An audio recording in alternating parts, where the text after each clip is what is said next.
The transition of knowing God and experiencing God is inviting him in. And that takes time to be intentional and create the space for him to come in, to just sit and be still. But the fact of the matter is, like, if I look at my life, I knew God, I knew of God, and I would say I loved him, you know, and I could see hindsight all the things that he had done for me and orchestrated and worked in my life. But as I said before, God's a gentleman, and he wants to be invited in.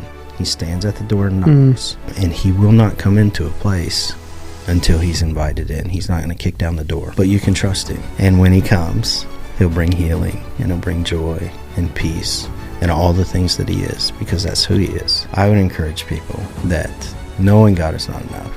You need to experience him.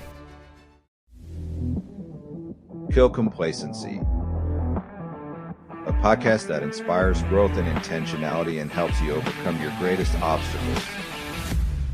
Talk to listeners about validation, because that plays into it too, right? Because we have this wound and we have this agreement, now we're looking to validate ourselves. And a lot of times we're looking in the wrong ways. Yeah. And it might be in a marriage, it might be in a job. Yep. I mean, there's all kinds of things we do. Yeah. You know, I think even social media right now, we can seek validation from the like button. You know, how many... Oh, yeah. My wife and I were talking about that last week. A friend of ours on Facebook, he was having a hard time sleeping, and he says, do you think I shouldn't get up at night and check the likes on my post? Whoa. It's validation, right? Yeah, yeah. He's seeking validation from... So how do we get our validation from God, who's not going to fail us, when all these other things, you know, you talked about your marriage with Meg, like, I think that was probably part of it too, right? You were seeking validation, it wasn't happening, so then you were looking for it else over here. Yeah. I think in that case, you know, in my story, I was seeking a lot of validation actually through success. Like, so much of you were getting it through cars, I guess. Of my validation was through how big my paycheck was, how much I could work, or and then to how my family looked. Right. I mean, Meg and I had a great relationship, and the crazy thing is, it's like, I mean, we both saved ourselves for marriage growing up. We made that commitment early on, and so when we got married, we were virgins, and really did all the right things, and I think I got a lot of validation out of that, out of being a good guy, right? And so I have, you know, the good guy, you know, life, right? But then I have this, like, now we're going to talk about being a poser. Yeah. I have this undertow life of, you know, just not being very honorable. You know, I was dabbling in pornography, which is another wounding from being exposed at a very young age and abused. And so then, like, that was always a struggle. And so, like, I had this double life, right, of like a secret, some, you know, secrets, and then, you know, and then the thing that I know that I needed to do, but I was doing it out of achieving and striving, as opposed to because that was the desire of my heart. It was more about, like, how it looked, you know, and I think my relationship with God too was a little transactional. Like, I thought if I could be the good guy, right, and behave correctly, then I would earn his love. Well, where's that come from, right? The relationship with the earthly father. And so I think that God is much more concerned with our heart than he is with our behavior. Because if our heart is healed and whole, then the behavior, the desired outcome of your behavior comes. Like, you will act like Jesus, sure, if you're acting out of a whole heart and not a wounded place. And so invalidation comes from those wounds. You know, the place you seek validation comes a lot from those woundings. And comes from those wounds, really. And so once you can... Does anyone escape getting wounded in life? No. Absolutely not. We live in a broken world. Exactly. We live in a broken world. And I we have this conversation a lot. Like, I do my best as a dad, as I know you do, and I think you're a great father, but the fact of the matter is we're going to fall short. Mm-hmm. We're going to fall short. And the crazy thing is, God's going to use that to draw our kids toward him. Yeah. Because if we were perfect, if you really think about it, if we were perfect fathers, then there would be no need for them to have a relationship with God. Yeah. I think one of the best things we can give our kids, well, first off, I'd say relationship with God, relationship with their wife. Mm-hmm. But next would be apologies. Yeah. Tell them. Oh, yeah. Sorry. Mm-hmm. And I struggle with it. And I do. Yeah. Apologize and whatnot. I did this week, actually, because I thought, I'm good on this. Yeah. And I thought, maybe you're not good on this. Yeah. So I need to have a conversation. Yeah. But it's something us as men struggle with, right? Is mm-hmm. admitting we did something wrong. Yeah. My concern is that I'm going to wound my kids. Yeah. And I'll have that conversation, not super often, but often enough where I'll say, hey, have I wounded you? Mm-hmm. Yeah. Because I know that we're not going to escape getting wounded in life. Right. But I don't want to be the one that hurts my kids. Yeah. Even though I have. And all my kids have stories of, remember when Dad? Mm-hmm. Yes. But we can talk about it, My kids too. Yeah. And I think it's super important to have the language and the ability to have a conversation with your kids, like first of all, to apologize, mm-hmm. right? And in that apology, it's an opportunity to speak the truth. Sure. Right? Especially if you may have, made them fall short or feel less than or whatever the scenario is, right? It's an opportunity to sort of triage that wound, mm-hmm. if you will, so that it doesn't become part of their identity. Yeah. Right. And I think that's the key. And there will be things that we miss that they'll have. Yeah. You don't even know you did. They'll have to sort through, as an adult. But if we can if they have a short list, that would be much better mm-hmm. than, a whole long list of stuff that they have to deal with. 'Cause we see guys, man, they have truckloads. They have truckloads of agreements and wounds, and sometimes it is from a close family member. Sometimes it's just, they were in terrible environments and got hurt by other people or teachers or other people in authority positions over them. But yeah, if we can keep it from being a truckload, that's the goal. Yeah. We just do our best.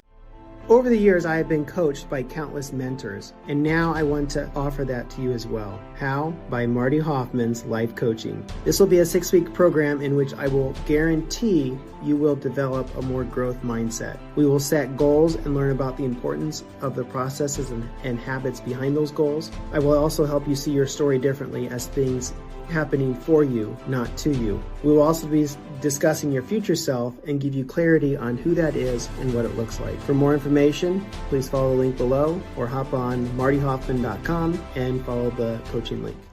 There's a really powerful book, not from a Christian perspective at all, Benjamin Hardy. It's called Personality Isn't Permanent. Mm-hmm. And it's really good on this subject of agreements, because so often we let our past define us, mm-hmm. right? And we say, well, because I couldn't read when I was in 4th grade, I'm dumb now. Mm-hmm. And he honestly, in that book, he specifically goes after personality test. Yeah. Because within a personality test, just like in agreement, we put ourselves in a box. Yeah.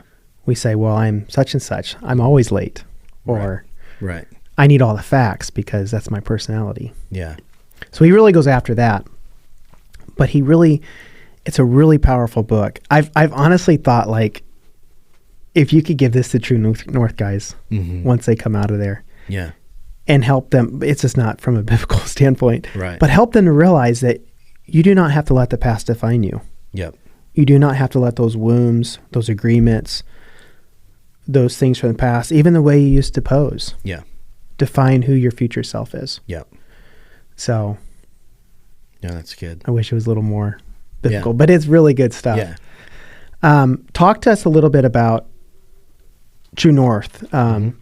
You guys are doing it. Is it like 5 camps this year?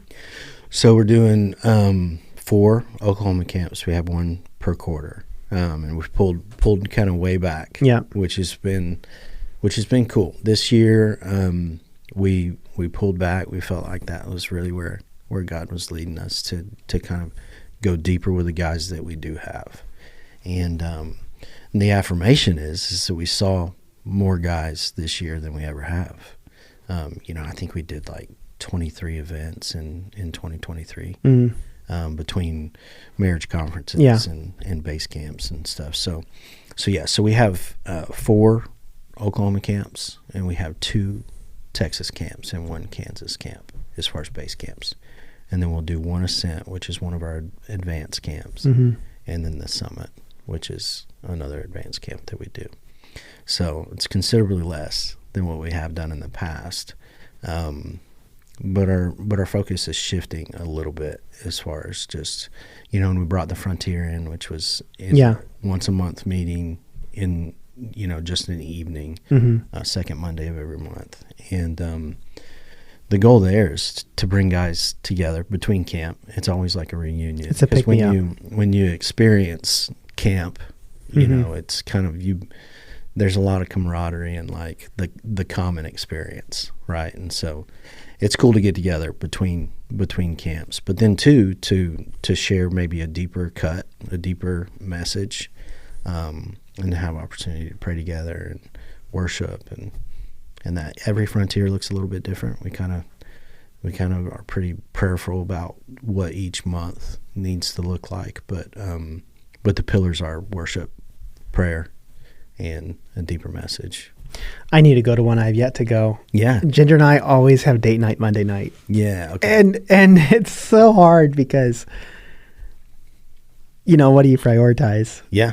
And so I just haven't gone, but that's important. That's a good. Maybe switch it to Tuesday. Yeah. Every now and again. Yeah. Well, I could, because we honestly, I've done that. We started having an event Monday night, and I was like, we'll just shift to Tuesday. Yeah. So I absolutely could. Yeah. It's a matter of priorities. Yeah. Yeah, for sure. It's a good event. We, like I said, it looks a little bit different every time, but it's been really good. But that's your more regular meetup. Yep. For the encouragement, rather than have all these camps. Yeah. So you've pulled back, you have less camps. Yes. Yep.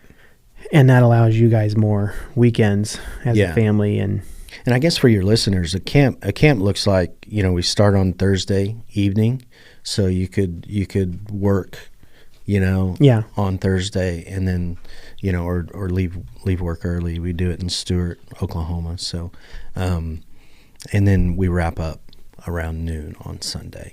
So all the meals and bed and, all the amenities are provided. So if you just get to camp, that's all you have to worry about.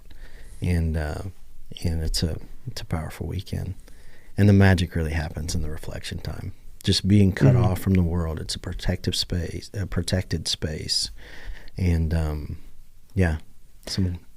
last time I went, I was like, man, there's value in this just for me to have the discipline of shutting my phone off. Oh yeah, just the therapy of realizing I can survive without a cell phone for 3 days. Yeah. It's like a detox powerful. in a way. Yes, right? It is. Yeah. It is. Yeah. So, talk to me about your podcast. Yeah. So our podcast, it's quite fun because, as you know, like at camp, we basically share the videos of Watt at Heart. So John and his staff, they share kind of the content of what,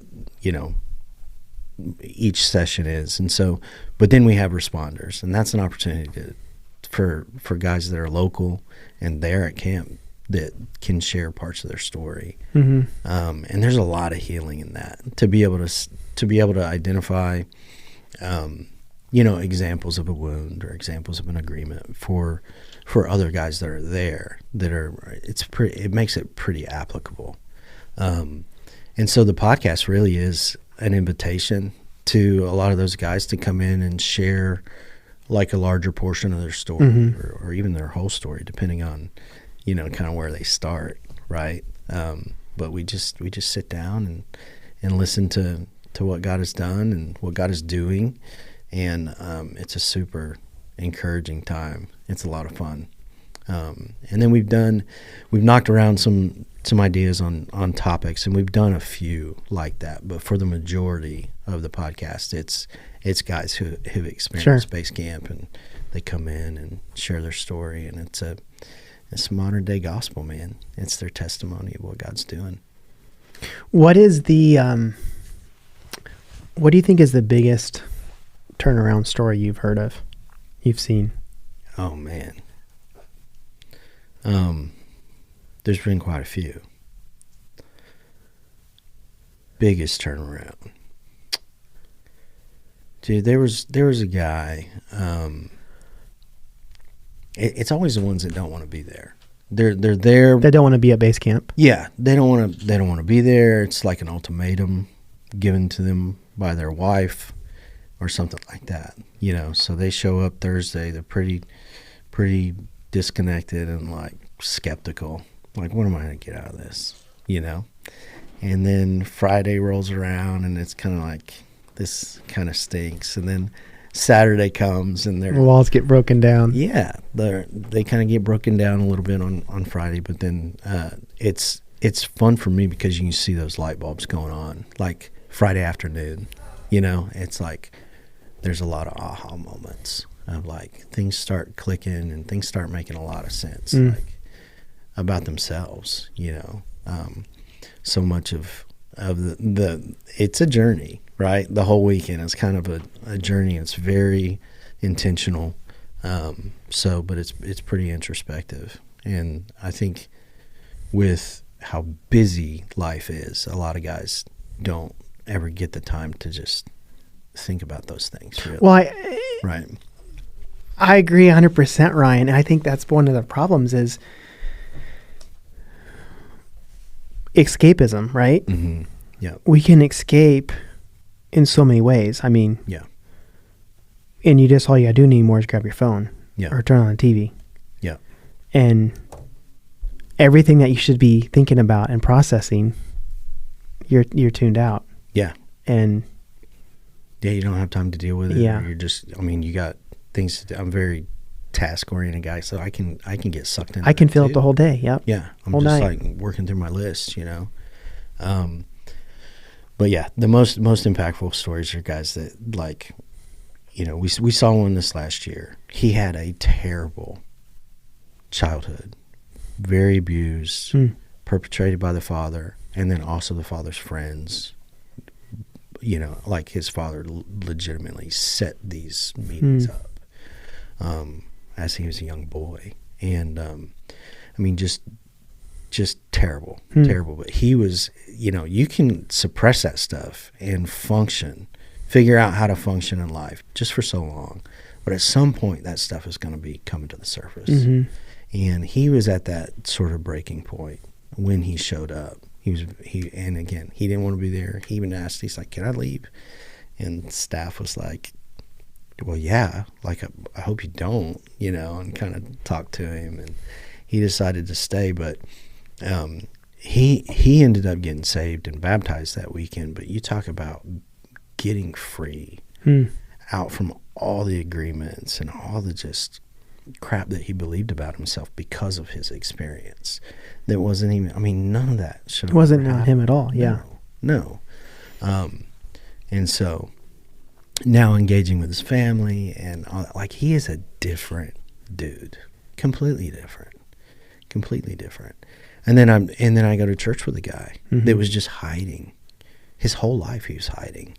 Like, it didn't matter. It was a family function, at work, at whatever. He always set up the situation to just be unseen. And it was like he had this completely secret life, and he was afraid of being found out. Goes to camp, confesses all his junk, and of course comes home, confesses his stuff to his wife. They're working through that, and here it is, I guess a year and a half later. That dude's different. I mean, we were talking about him going to a Christmas party this, through these holiday season, going to the family Christmas party. And he's like, I don't know what it's going to look like. Because normally I just find a spot and I don't talk to anyone the whole time. And then we just leave, and it's like, it was all about surviving, right? And so, but this time, I imagine he's going to be a little bit more engaged, because he's not hiding anymore. I mean, he's free. Yeah. So much life comes out of it. But yeah.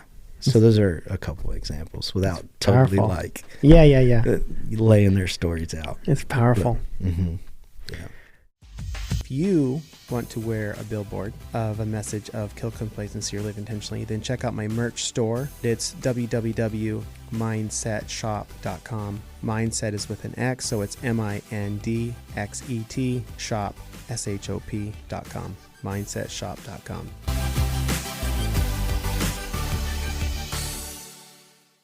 How do people find out more about True North and your podcast? TrueNorth.live is our website. We have all our events there.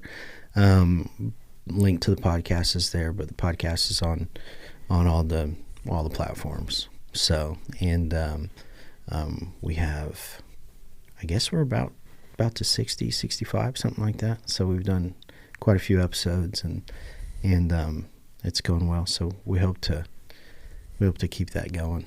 We have some cool stories to share in the upcoming months, and it's been exciting. That's cool. Yeah. Ryan, I always wrap it up with 2 questions. Okay. What's your favorite book? I think, if you say the Bible, that's fine, but you have to say that and. Yeah, that was.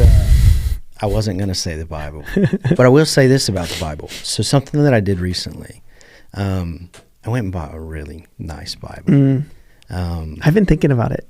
Dude, it's... my reservation, I've had mine for 20 years and I have all my notes in it. Yeah, that's huge.